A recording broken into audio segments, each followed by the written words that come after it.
suppose that you'd like to work with a group of deaf people.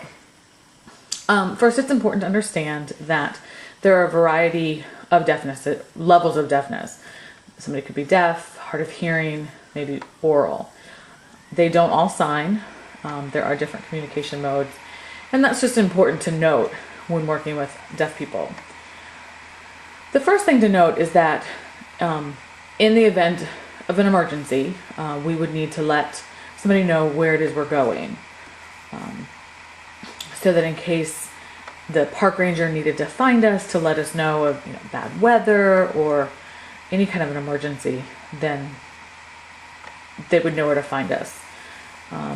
If in fact that were the case, it would be important to get a sign language interpreter, especially if it was a group who signed, and to get the interpreter to come with the ranger to find the group and to let us know. In the event that an interpreter is not available, writing notes could suffice. There are times that an interpreter would be best. Writing notes can be done in order to avoid some communication, but that might be something to be worked out prior to the trip. Another thing to note is that when hearing people who can hear are on a canoe, they sit and they're not facing each other, and so they can communicate while sitting that way without any problems. Whereas a group of deaf canoers, when sitting like that, they then cannot communicate because they can't see the other person's signs. And so if they wanted to say something, they would maybe tap the side of the boat to get it to vibrate a little bit. The person in the front would then know that the person behind them wanted to say something, and then they could communicate that way. Which what that does is it tends to make the trip a little bit longer because you kind of stop rowing when it's time to communicate. Prior to the trip, the group of canoers might want to call the outfitter and see what is available and to make the plans and everything like that. And that can actually be done through the relay, where communication can occur. And I'm sorry, I can't actually remember the exact number, but it is a way that the deaf person can call the outfitter and ask a question. And at the same time, the outfitter can also call the deaf person and let them know the trip needed to be canceled or something's come up or any of that kind of information, sometimes the last minute information, or if questions come up.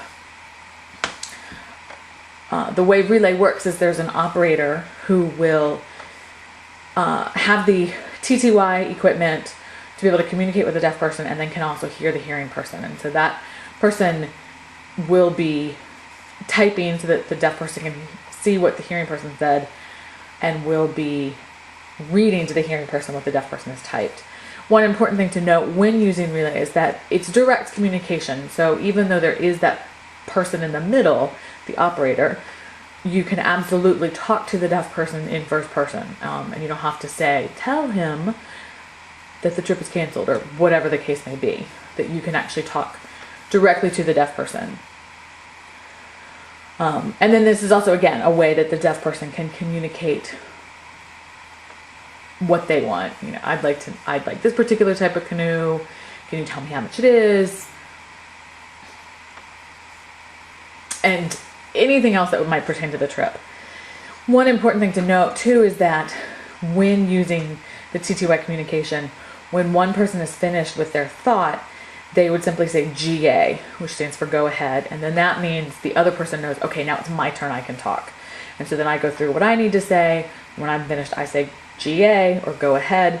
And then the other person knows that it's their turn to talk. At the end of the conversation, to simply finish the conversation, you would say SK, which simply means stop keying. And then that way, each person knows, okay, I'm done with what I need to say. It's now your turn, and if you're done, then you respond to SK, and then we can both hang up and we're good to go. And that's pretty much the way relay works. And so that might be just something to note in whatever kind of documentation, whatever kind of phone book you use, phone system you use or whatever, to just let people know that the relay system is available, kind of let them know how it works, to include the number in there. And then that way too, when deaf people find out that you guys are aware of that and used to it and comfortable with it, then they really appreciate that, and you might actually get more business out of that.